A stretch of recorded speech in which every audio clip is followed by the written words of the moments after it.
1970. The 60s were over, and with them went an era of peace and love. The Beatles broke up, and the National Guard shot 4 student demonstrators at Kent State University. Edwin Starr sang against war and expressed the feelings of a generation.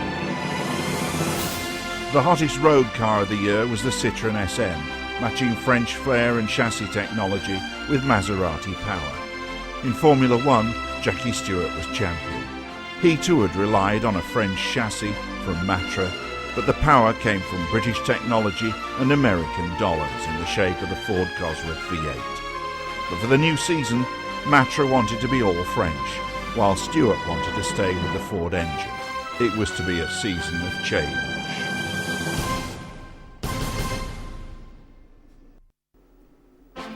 The most important new name among the teams that would compete in Formula One in 1970 was March.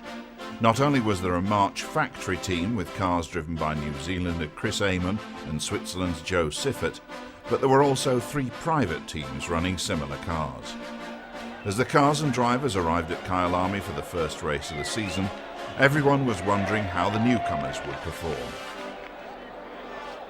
Most important among the independent March teams was Tyrrell, which would be bidding to help Jackie Stewart retain his championship. Alongside Jackie at Tyrrell was Johnny Servoz-Gavin, a French driver capable of flashes of brilliance. Matra was now an all-French team, with drivers Jean-Pierre Beltoise and Henri Pescarolo. McLaren, with 1967 champion Denny Hulme, was a potential winner, but March, even though it had Mario Andretti as one of its independent drivers alongside Amon and Siffert, was an unknown quantity.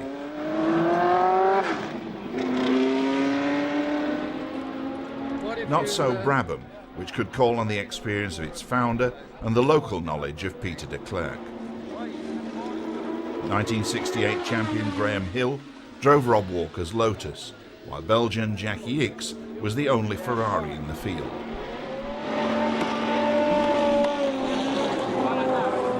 BRM had Pedro Rodriguez and a new designer, Tony Southgate.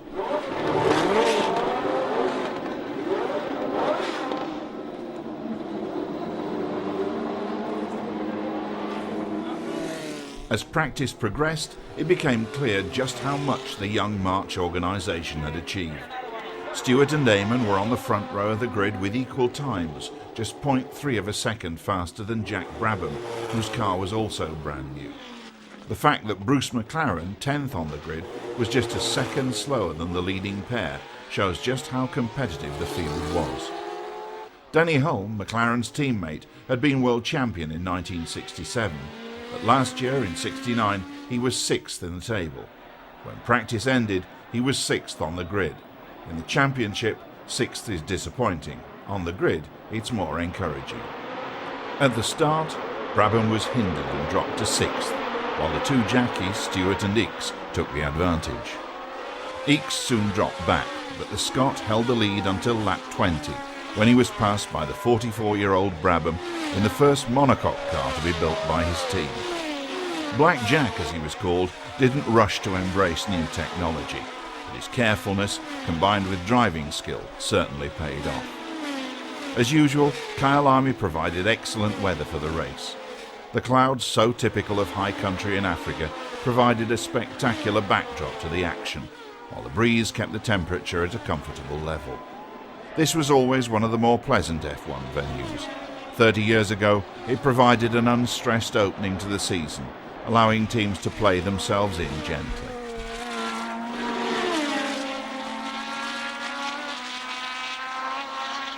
As is so often the case in the first race of the year, there were plenty of retirements. 2 out of the 3 BRMs dropped out, and 12 of the 25 starters weren't around to see the checkered flag.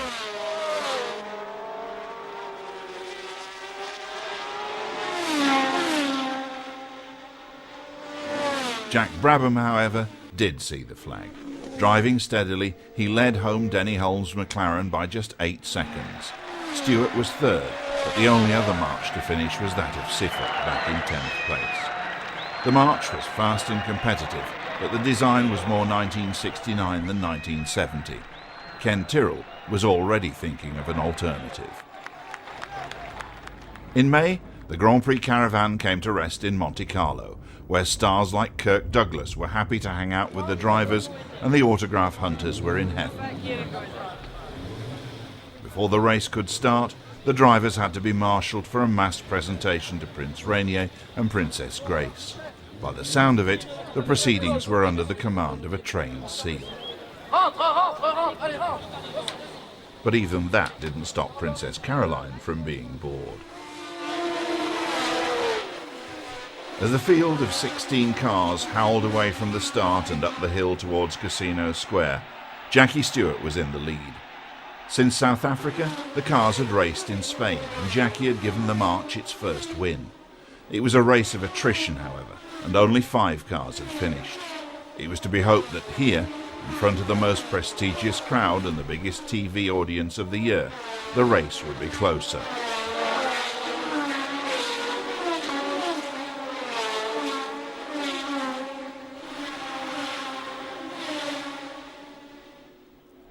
For the first third of the race, Stewart looked as though he could repeat his success in Spain. As the blue car swept through all the famous landmarks of the Monaco circuit, the reigning champion looked completely at ease.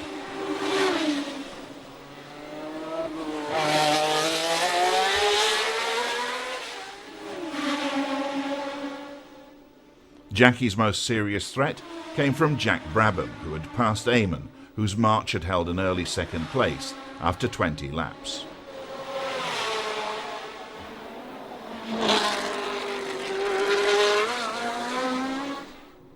The Matras were going well here, and Henri Pescarolo, who'd started 8th, was moving steadily through the field.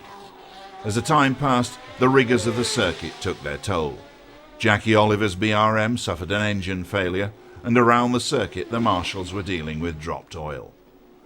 Graham Hill had made good progress after swapping cars and starting from the back of the grid. He'd climbed into the top 6 and was chasing Hull. After 27 of the 80 laps, Stewart stopped in the pits for attention to his engine's electronics. He rejoined the race, but his wife Helen's lap chart no longer showed him as a potential winner.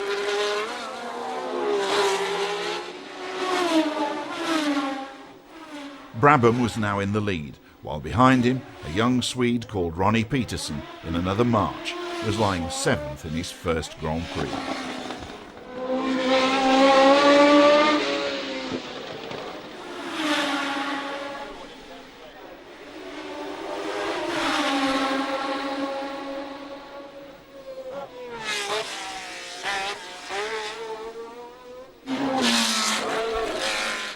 Hill and Pescarolo were now well in the points, but Brabham looked a certain winner, ahead of Eamon and Jochen Rindt, who'd steadily worked his way through the field from 7th on the grid. Then Eamon dropped out when his suspension failed. The veteran Australian was now in a perfect position, although the young Lotus driver was pressing him hard. Then the unbelievable happened. As Brabham approached the very last corner of the race, the gasworks hairpin, he misjudged his braking and buried the nose of his car in the straw bales. Rindt slipped past to win, while Black Jack hurriedly reversed out to take the flag for second. Rindt was the winner, however, and Colin Chapman's leap of joy said it all.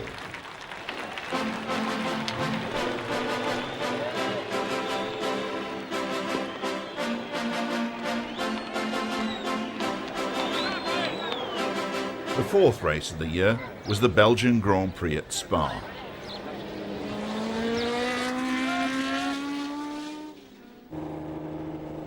There was a new face at Ferrari, Giunti, alongside Ickx on his home ground, but the rest of the field had changed little. Joe Siffert was in his March, as was Chris Amon.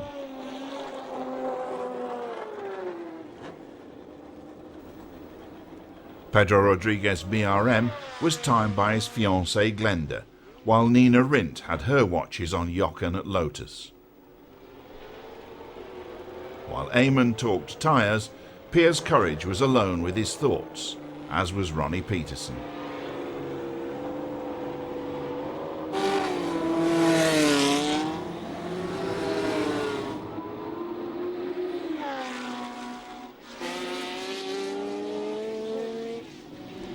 The Spa track was very fast, and theoretically the V12 engined cars like Pedro Rodriguez BRM should have had an advantage.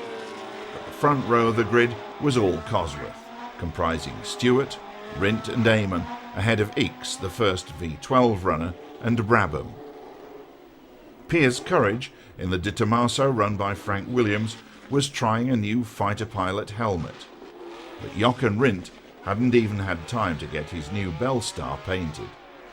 As practice ended and start time approached, there were more important things than painting the helmet to consider.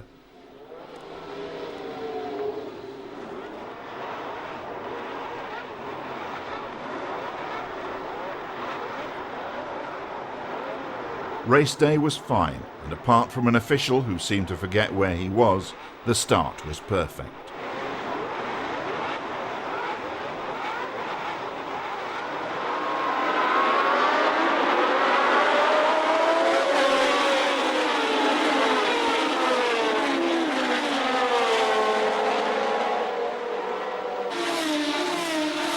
Rindt led into Eau Rouge, the daunting first corner, but at the end of the first lap, after 8 3/4 miles of racing over one of the world's greatest circuits, it was Eamon in the lead, followed by Stewart, Rodriguez, Rindt, Ickx, Beltoise, Brabham, Oliver, Peterson, Pescarolo, Courage, Giunti, Stommelen and Siffert.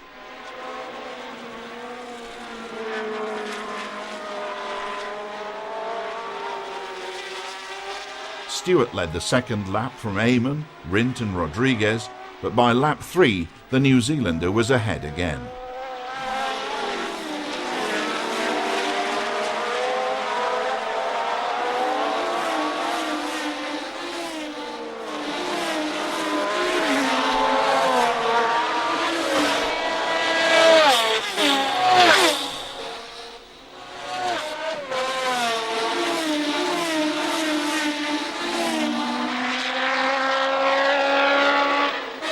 By now Eamon was being harried by Rodriguez, and soon the power of the BRM paid off.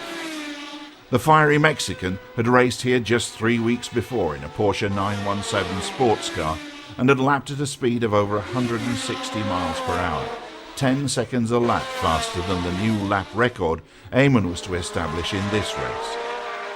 The Grand Prix circuit had a small chicane inserted in it in response to the driver's safety considerations, but Pedro's time was still an amazing achievement. Drivers like Giunti and Peterson, caught out by the slippery hairpin at La Source, could only blush at the comparison. Rolf Stommelen in the second Brabham was up to 5th place, but in the pits, as BRM signalled 3 laps to go, Jackie Stewart was back in civilian clothes, having retired after 15 laps. It was BRM's first victory for 4 years, and it was an encouraging result for the team's new young chassis designer, Tony Southgate. And with 4 races, each won by a different driver, it meant the championship was very evenly balanced. At Zandvoort for the Dutch Grand Prix, there were a number of new faces. François Sever had joined the Tyrrell team after Johnny Servoz-Gavin had suddenly decided at Monaco that Formula One was not for him.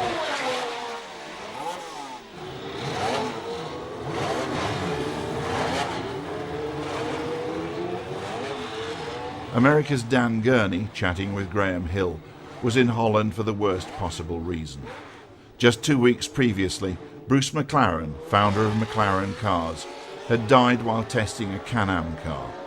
To make things worse, Denny Hulme had crashed at Indianapolis and burned his hands so severely that he couldn't drive. The McLarens were therefore driven by Gurney and Peter Gethin. The third McLaren was being driven by John Surtees, who'd formed his own team and was in the process of building his own car. There was a new man at Ferrari too. Swiss driver Clay Regazzoni was backing up team leader Jackie Ickx. There was also an important new car, the Lotus 72. It was a radical design, unlike any of the cars that were practicing alongside it. The traditional front-mounted radiator had been replaced by two, set one on either side of the driver.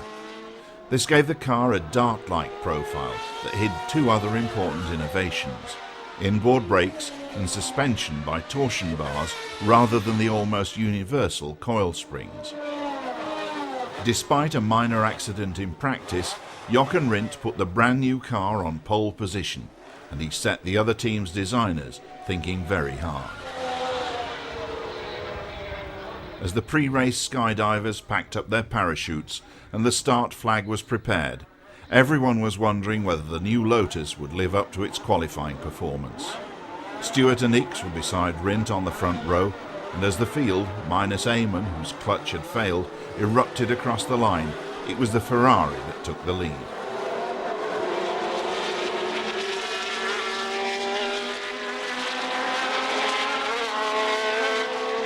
Behind the leading cars, Piers Courage was engaged in a spirited battle with Miles in the second Lotus, the Matras of Beltoise and Pescarolo, Brabham, Siffert and Surtees.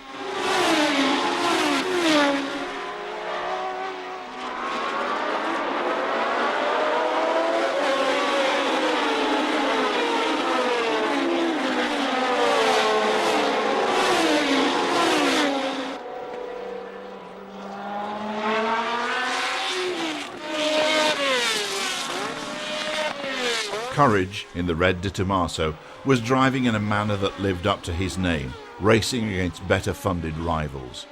But then, on lap 23, the spectators were shocked to see a pall of smoke rising from the back of the circuit.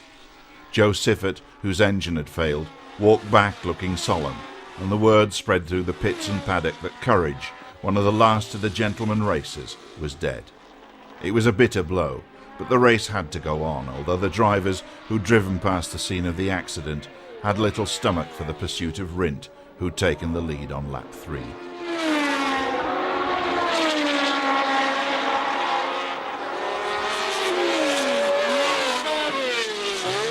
It was hard to concentrate on the job in hand, but Jochen Rindt closed his mind to the loss of a close friend and drove smoothly and precisely to bring the Lotus 72 home to its maiden victory.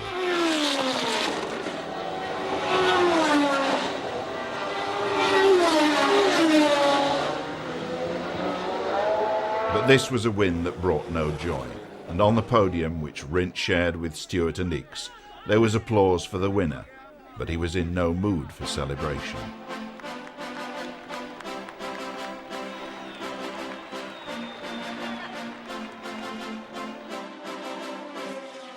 The 1970 French Grand Prix was held among the pleasant hilly surroundings of the Charade circuit close to Clermont-Ferrand. It was the last of the circuits to utilise normal public roads, and as such it was a throwback to the past. Denny Hulme was back among the familiar faces on pit lane, wearing heavy gloves to protect his burned hands, which were still painful.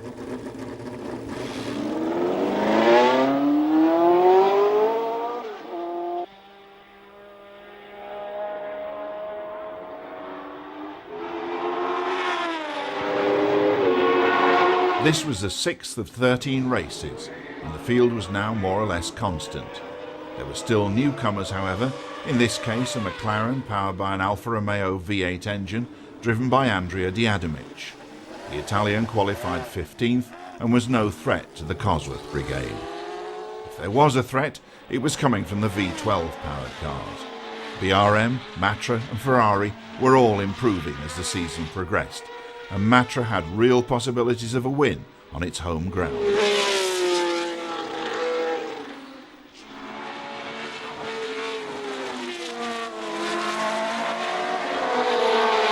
The Ford Cosworth V8s were far from outclassed, however, and although Ickx and Beltoise made up the front row of the grid with their V12-powered Ferrari and Matra cars, Cosworths powered the next 4 fastest qualifiers: Eamon, Stewart, Brabham and Rindt.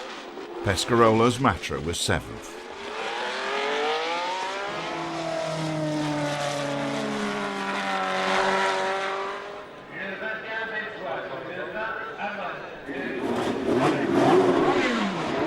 In the days before refuelling rigs, the equipment was much simpler.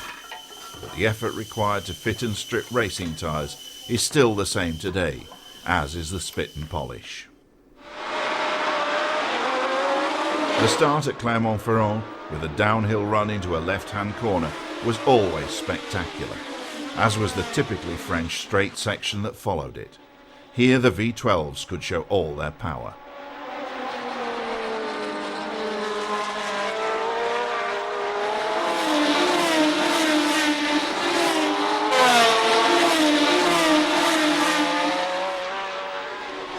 The early part of the race was dominated by Ickx and Beltoise, with Stewart holding on to third place. But after 5 laps, the Scot was forced into the pits with a problem in the black box that controlled engine electronics that were advanced for 1970, but which would be simpler than those on a family car of today. When he re-entered, Jackie was in 18th place, with a hard task ahead of him.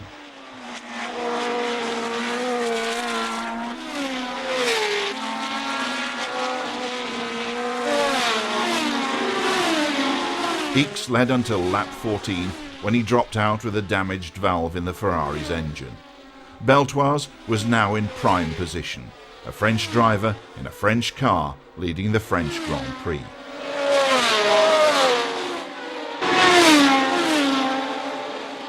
Sadly, it wasn't to last, and on lap 25 he had to pit with a puncture.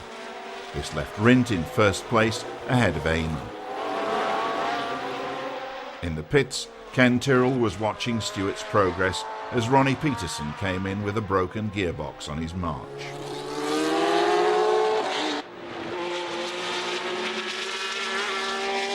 As the finish approached, Brabham was third ahead of Hulme, while Rindt kept Eamon at bay. As the flag fell, the Austrian took his third win of the season and went into the lead of the World Championship with 27 points. Second equal was Stewart and Brabham, 8 points behind.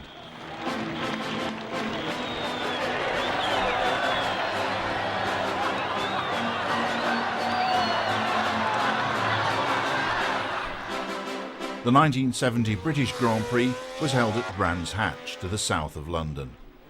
Among the shapely noses lined up for practice there was a newcomer. John Surtees' team, based near Brands Hatch, had completed work on his new car and it was ready for its first race. There was a new driver too.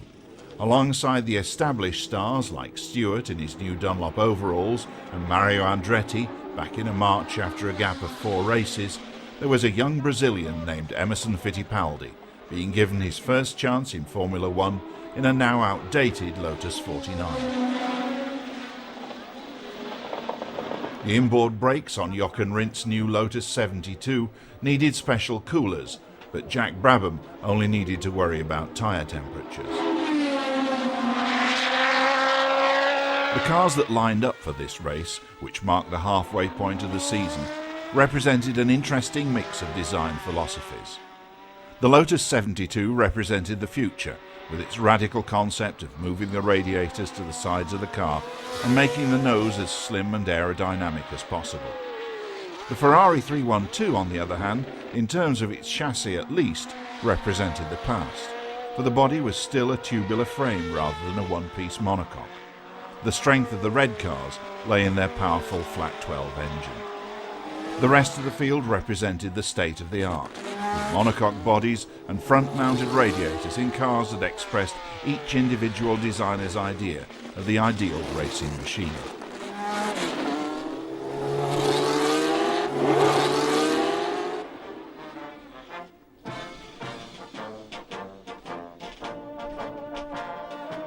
In terms of performance, however, there was little between them, a fact proved by the front row of the grid. The driver's parade was in vintage Jaguars, but the first row of the grid was a cross-section of current Formula One design. It was made up of Jochen Rindt's futuristic Lotus, Jack Brabham's own conventional design, and Jackie Ickx's outdated but powerful Ferrari. It was Jackie Ickx who took the advantage from the start, ahead of Brabham and Rindt. Stewart was fourth, ahead of Eamon and Surtees. It was a closely matched battle that had the crowd on its feet. It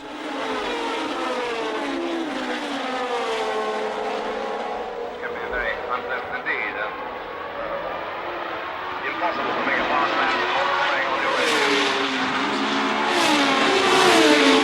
After 6 laps, however, the Ferrari was out with transmission trouble and Rindt slipped past Brabham to take over the lead.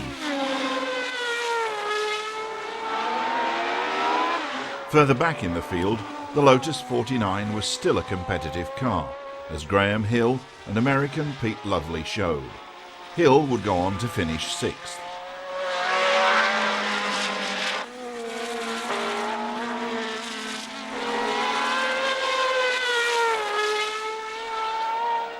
The speeds and the temperature were hard on engines, but the Cosworths in the leading cars, which included Holmes' McLaren after Oliver's BRM retired, showed no sign of giving up. On lap 68, with just a dozen to go, Brabham's pressure on Rindt finally paid off and the veteran Australian went into the lead. Victory looked certain, but then the same ill luck that had struck Brabham in Monaco visited him again. In the very last lap, his engine stuttered for lack of fuel. Once again, the Austrian flew past him with the flag virtually in sight, and Brabham rolled across the line to the sound of sympathetic applause. With the season at its midpoint, Rindt was establishing a useful championship lead. Poor Jack Brabham, who'd seen 2 certain wins turn into 2nd place behind the Austrian youngster, had every right to feel frustrated. But for fate, he would have been 1 point ahead. 1970 was the first year in which the German Grand Prix was held at the Hockenheim circuit near Heidelberg. The change from its traditional home, the Nürburgring, was at the insistence of the drivers, who said that they would not drive on the ring unless crash barriers were erected along its entire 14-mile length. Hockenheim had been used for other races, but for many of the Formula One drivers, this was their first visit to the circuit with its unique format. The fastest part of the track ran through forest, where there were no spectator facilities, but the twisting stadium section, where the pits and the start and finish were located, held over 150,000 fans. The mass of humanity in the stands could provide a wall of sound as loud as that in the biggest football stadium.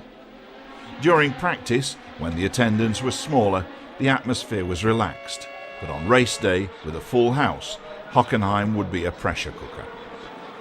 The nature of the track, with flat-out runs into the forest and out again, put an emphasis on power and high-speed aerodynamics.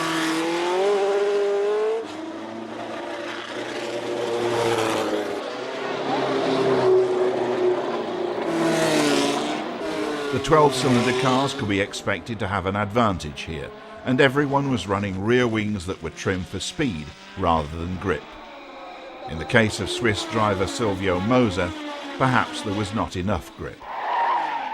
Moser was driving the Balassi, a car he had commissioned from an Italian manufacturer. It was not successful. Entered in 5 races in 1970, it qualified for only 1. Among the more successful teams, V12 Ferrari power paid off, putting Ickx on pole and Regazzoni 3rd. 2nd place was held by the sleek Lotus of Rindt, while the marches of Siffert and Eamon had Pescarolo's V12 Matra between them. Stewart was further back than usual, on the 4th row. As the flag fell, Rindt was almost swamped, but he recovered, and at the end of the first lap, he was 2nd behind Ickx.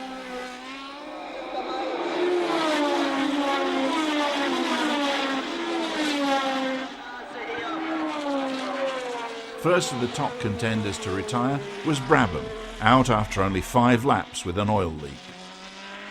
10 laps later, Regazzoni was spinning out with a seized gearbox, but Ickx, in the number 1 Ferrari, was still battling ferociously for the lead with Rindt.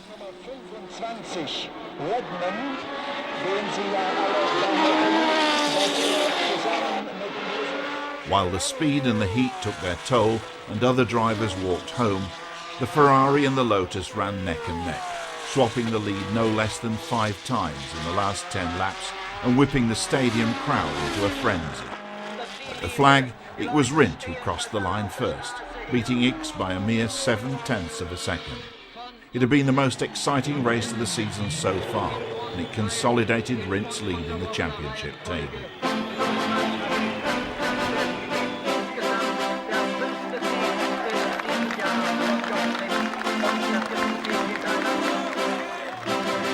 After Hockenheim, the Formula One circus moved on to yet another new venue, the Österreichring. The circuit, a little over 3.5 miles long, threaded through the hills near Zeltweg, the airfield circuit that had been the cradle of post-war racing in Austria. The surroundings were beautiful countryside, and the atmosphere was a cross between a country fair and a top-line motor race.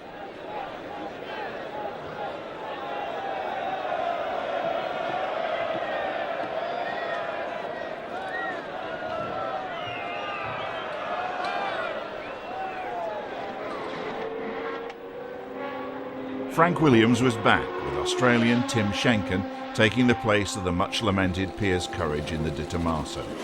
It was Schenken's first Grand Prix, but for fellow Aussie Jack Brabham, it was his 122nd. Gethin and Diademich were in McLarens, the latter with Alpha Power. Joe Siffert and Mario Andretti were both March mounted. Pescarolo and Beltoise were in the Matra Simcas, still full of promise but lacking results, despite the work of their engineers. Colin Chapman, convinced of Emerson Fittipaldi's potential, was giving the young Brazilian another run in the Lotus 49. Although Jochen Rindt took pole position to the delight of his home crowd, after practice it was the Ferrari pits that were full of confidence. At the beginning of the season, the team had entered just one car for X. Here in Austria, there were three, for the Belgian, Regazzoni and Giunti, and all three were in the top 5 qualifiers. Regazzoni was alongside Rindt on the front row, X ahead of Stewart on row 2, and Giunti 5th ahead of Eamon's March. The prancing horse was on form and ready to race.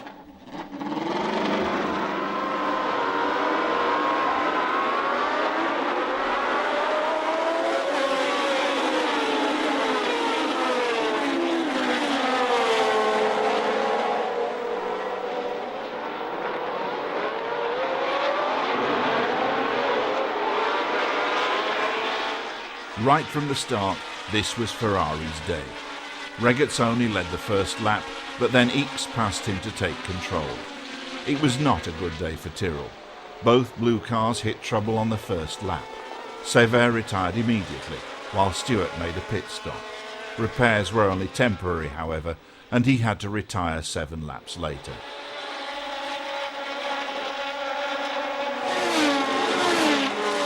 The combination of traffic in the pits, officious local police and the Italian temperament of Ferrari engineer Foghieri was a volatile mixture. The situation wasn't helped when John Miles brought his Lotus in to retire after only 5 laps. It was a bad omen, for on lap 22, Rindt's engine blew and he pulled in by the pits. The local hero had to walk home, to the despair of the crowds.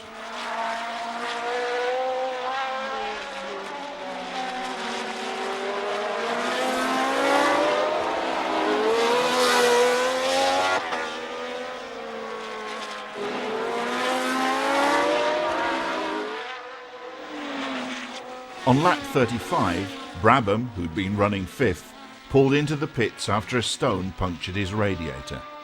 In a magnificent team effort, his mechanics fitted a new one and sent him back into the race within 5 minutes. There was some consolation for the Brabham team when Stommelen took 3rd place after Beltoise, who'd chased the Ferraris throughout the race, had to stop for fuel with just 3 laps to go. The triumph, however, went to Ferrari, with X and Regazzoni finishing 1st and 2nd and recording identical fastest laps on the same lap to share the lap record. With the win in Austria, expectations were high for Ferrari at their home Grand Prix at Monza, where, as usual, the sun shone brightly. Graham Hill had a new Lotus 72 for the race, but this was a circuit where the V12 engines of BRM, Matra and Ferrari should have the advantage.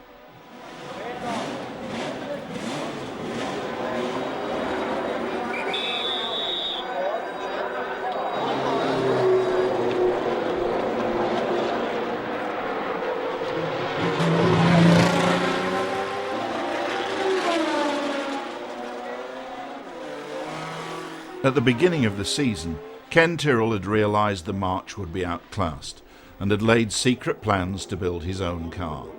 It made its first appearance here, but only in practice. It was not yet ready to race. McLaren had Gethin and Hulme in works cars, Bonnier in a private entry, and Italian Nanni Galli in a second Alfa-engined car. But Bonnier and Galli both failed to qualify.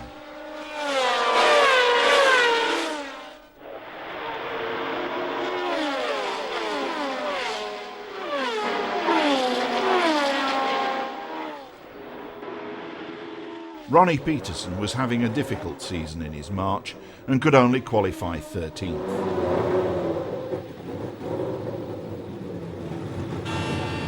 For Lotus, however, things were going very well.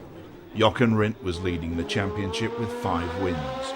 For team boss Colin Chapman and Jochen's wife Nina, the pressure was off here. But then, out of the blue, tragedy struck. During Saturday afternoon's practice session, as the Austrian braked from 200 miles an hour into the Parabolica curve, a mechanical failure sent the car into the guardrail. Help was on hand instantly, but Rindt's injuries were too severe. He died in the ambulance on the way to hospital.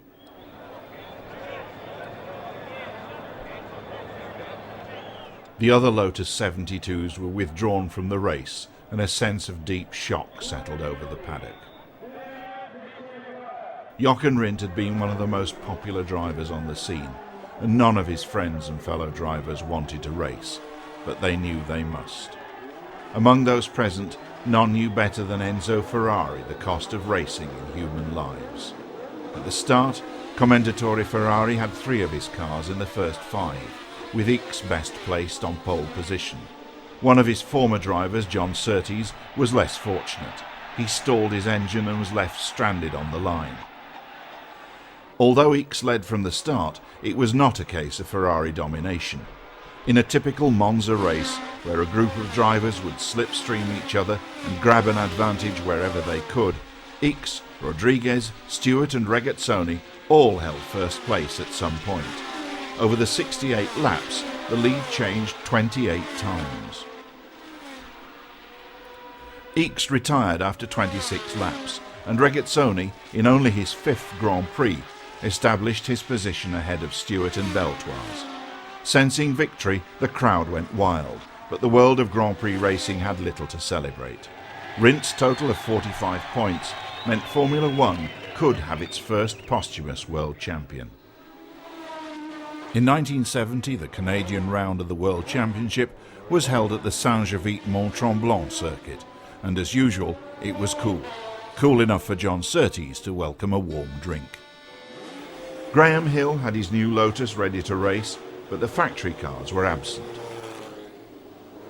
Clay Regazzoni and Ickx represented Ferrari, and Rolf Stommelen was backing up Jack Brabham.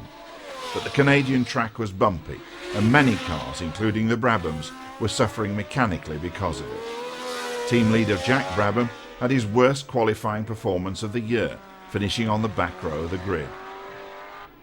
The BRMs and Matras weren't as quick as the Ferrari V12s here, and when the flag was dramatically dropped to end practice, there were 4 Cosworths and 2 Ferraris on the first 3 rows of the grid, with Stewart giving the new Tyrrell Ford its first race on pole.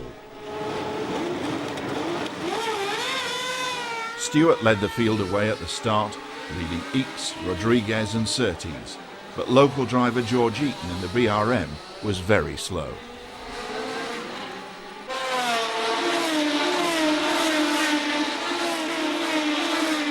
The new Tyrrell, designed by Derek Gardner, was performing perfectly on its debut, and for the first third of the race, Stewart kept ahead of Ickx in the Ferrari.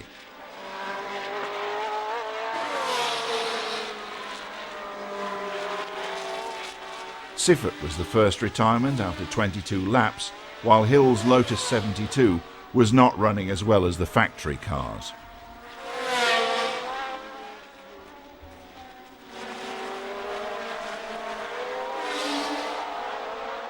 Then, after 31 laps, Stewart pulled out with a broken stub axle, letting Ickx into the lead ahead of Regazzoni, Eamon and Sever, who was still in a march until his Tyrrell was ready. A fuel stop with 4 laps to go didn't lose 4th place for Rodriguez in the BRM, while Regazzoni's 2nd spot was safe. Sever failed 5 laps from home, and Pescarolo was a disappointing 7th for Matra. Ickx's win meant that if he won the remaining 2 races, he would equal Rint's total of 45 points, but with 4 wins to Rint's 5, Jochen's title was therefore confirmed. The bright sunlight and chilly temperatures of Watkins Glen in New York State saw the return of the Lotus team, with new recruit René Wiesel and new team leader Emerson Fittipaldi. It was a first chance for Peter Westbury in the BRM team, but for others it was almost the last chance to make their mark. Chris Amon and the March factory team had seemed perpetually close to victory, as had the Matras of Beltoise and Pescarolo.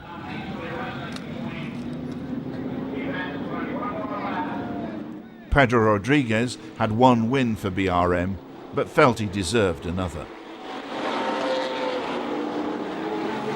The topography of the Watkins Glen circuit meant that although the weather was dry for practice, the cars left the pits through water draining off the higher parts of the infield. It was a hazard that was unique to America's best-known Grand Prix circuit.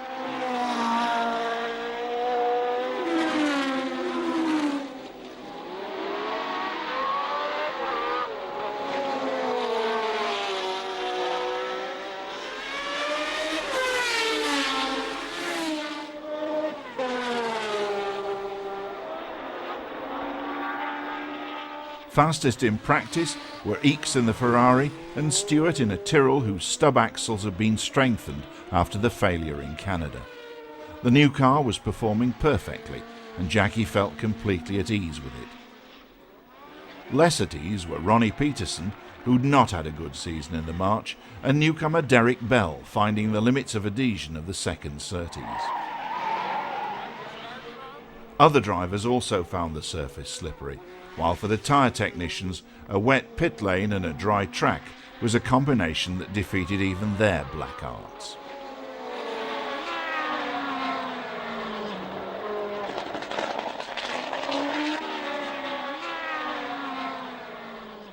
Mature beyond his years, Fittipaldi wasn't overwhelmed by his new responsibilities, and he qualified 3rd, ahead of Pedro Rodriguez.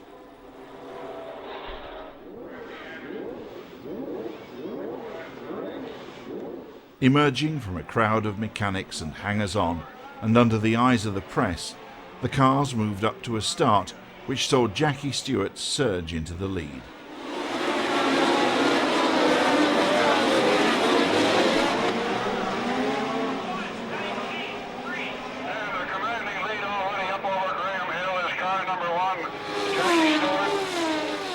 The Scot dominated the race, pulling out an advantage of over half a minute over the chasing pack. Ickx was his main challenger, but he was forced out by an engine problem. Stewart was majestic and proceeded to lap all but 3 of the other competitors.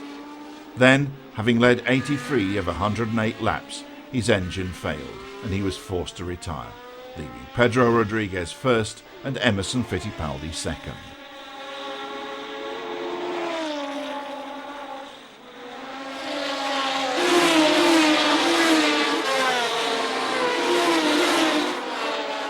But the drama wasn't over. With just 7 laps to go, the Mexican dived into his pit. As in Canada, he was low on fuel. He held on to 2nd place, but Emerson Fittipaldi had passed him to take his first Grand Prix win. René Wiesel was 3rd, making the Lotus team's comeback complete. As Colin Chapman and the Lotus team members surrounded their new young hero, some but not all of the sadness they had suffered since Italy was lifted from them. They had the Drivers' and Constructors' Championships, but the cost of those championships was a tough one to bear.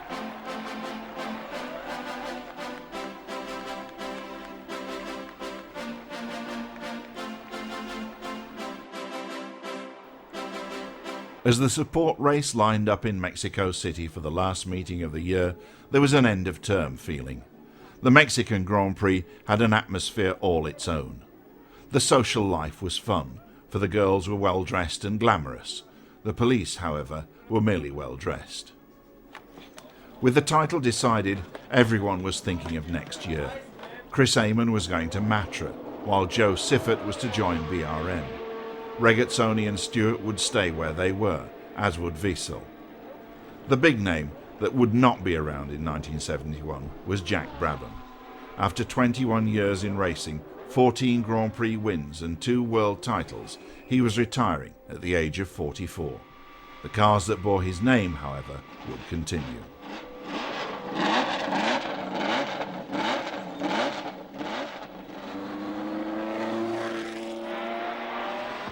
In 13 races and 7 months, the drivers and teams had covered a lot of ground.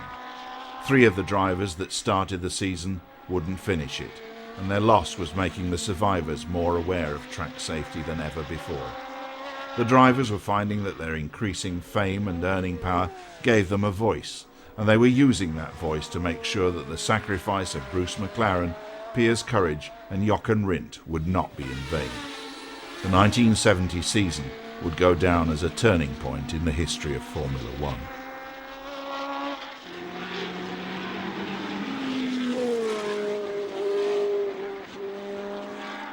The special atmosphere of Mexico wasn't all good.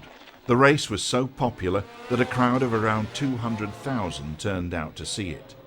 When the spectators moved to the very edges of the track to get a better view, even the Mexico City police couldn't persuade them to move back to safety.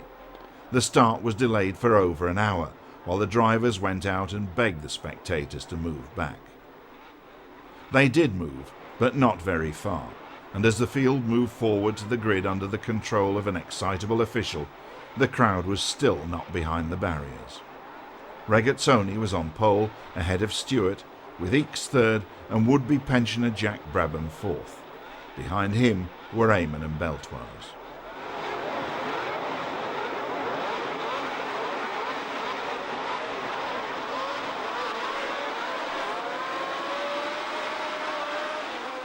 Regazzoni led from the flag, with Stewart second, but Ickx was soon past both and into a lead he was not to lose.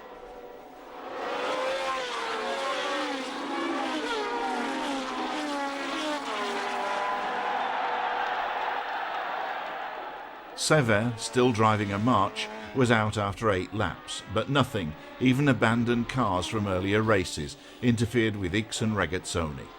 Stewart retired on lap 34, the victim of a Mexico special. He hit a stray dog. And Brabham retired from his last race with 12 laps to go, suffering engine failure.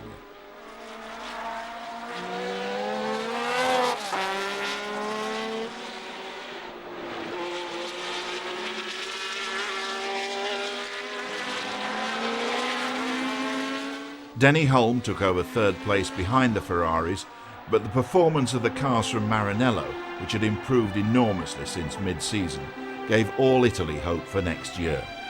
Second and third places in the championship standings underlined Ferrari's success, but Jackie Stewart's fifth equal with Brabham was not worthy of the potential of the driver or his new Tyrrell. The disappointment of the year was the performance of March.